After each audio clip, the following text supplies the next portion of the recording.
السلام علیکم ویورز، بسم اللہ الرحمن الرحیم۔ ہم ایک شوخ لڑکی تانیہ کی کہانی جو ہے وہ پڑھیں گے۔ اسے لکھا ہے شازیہ فرحین نے اور اس کہانی کا ٹائٹل ہے آئی ایم سوری۔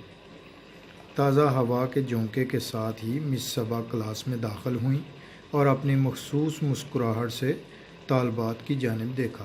ہاں تو یہ ہے میری نئی کلاس۔ انہوں نے ایک طائرانہ نگاہ کلاس پر ڈالی اور دائیں سے بائیں ٹہلتے ہوئے ہر لڑکی کا بغور مشاہدہ کرنے لگیں، جبکہ لڑکیوں کی پوری توجہ ان کے سراپے پر تھی۔ آسمانی رنگ کی نفیس سی ساڑی پہنے، ہلکے سے میک اپ اور نازک سی جیولری میں ان کی شخصیت بڑی دلکش لگ رہی تھی۔ میں کلاس میں نظم و ضبط کو پسند کرتی ہوں، انہوں نے پچھلی ڈیسک پر بیٹھی دو طالبات کو سر جوڑے باتیں کرتے دیکھ کر کہا، اور پھر حاضری کا رجسٹر میز پر رکھ کر طالبات کے نام پکارنے لگیں۔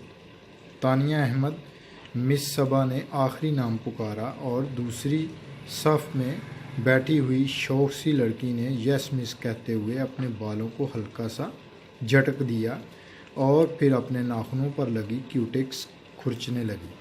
مس صبا نے تانیہ کو بغور جائزہ لیا۔ وہ کہیں سے بھی اور لڑکیوں کی طرح سیدھے سادے حلیے میں نہ تھی۔ بالوں میں بڑا سا شوخ رنگ کا کلپ، کلائی میں رنگ برنگے کڑے، انگلیوں میں چھلے اور پھر پیٹی شوز سے جھانکتے ہوئے آتشی گلابی موزے اور اسی کی ہم رنگ ڈوریاں۔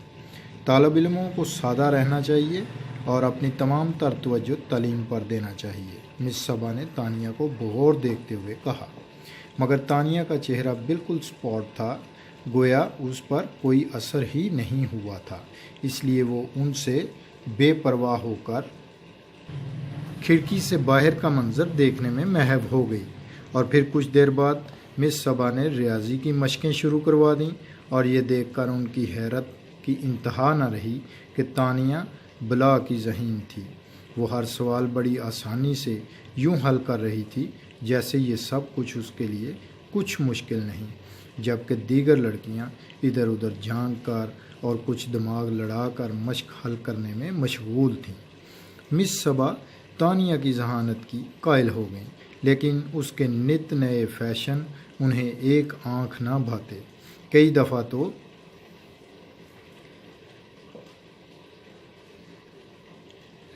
ڈھکے چھپے لفظوں میں اسے منع کیا تھا، لیکن جب دن گزرتے گئے اور وہ یوں ہی اپنی روش یعنی عادت پر قائم رہی تو انہوں نے بڑی کلاس کے سامنے اسے خوب ڈانٹ پلائی۔ اسکول ایسی جگہ نہیں ہے جہاں فیشن کے لیے جائیں۔ اگر آپ کی ساری توجہ اس پر رہی تو یقیناً پڑھائی میں بھی آپ اپنی سابقہ حیثیت برقرار نہ رکھ سکیں گی، اور پھر طالب علموں کے ہی روپ میں ہی اچھے لگتے ہیں۔ وہ اگر رنگ برنگ ہو کر اسکول آئیں تو اسکول نہیں رہتا، اور پھر آپ کو پوری توجہ اپنی پڑھائی پر دینی چاہیے۔ مس صبا کی اتنی لمبی تقریر کو تانیہ بڑی بے پرواہی سے سن رہی تھی۔ مجھے امید ہے آپ میری بات اچھی طرح سمجھ گئی ہوں گی۔ مس صبا کا لہجہ نہ چاہتے ہوئے بھی سخت ہو گیا تھا اور لڑکیاں ان کا روپ دیکھ کر سہم گئی تھیں۔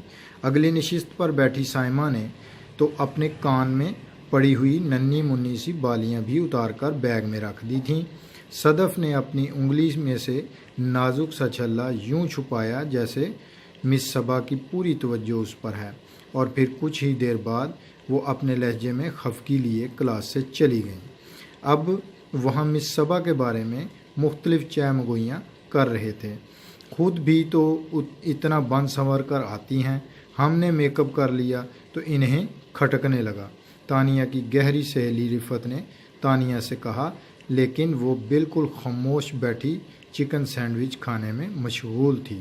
پچھلی نشستوں کی لڑکیوں کا موضوع گفتگو بھی تانیہ بنی ہوئی تھی۔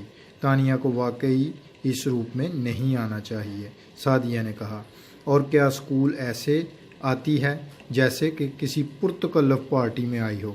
کل تو محترمہ ہلکی سی لپسٹک بھی لگا کر آئی تھیں، فرزانہ نے ہینا کے کان میں کہا، اور اسی طرح پوری کلاس تانیہ کے بارے میں باتیں کرنے میں مشغول ہو گئی۔ اس کہانی کی دوسری قسط لیے نیکسٹ ویڈیو میں ملاقات ہوگی۔ اپنا خیال رکھیے گا۔ اللہ حافظ۔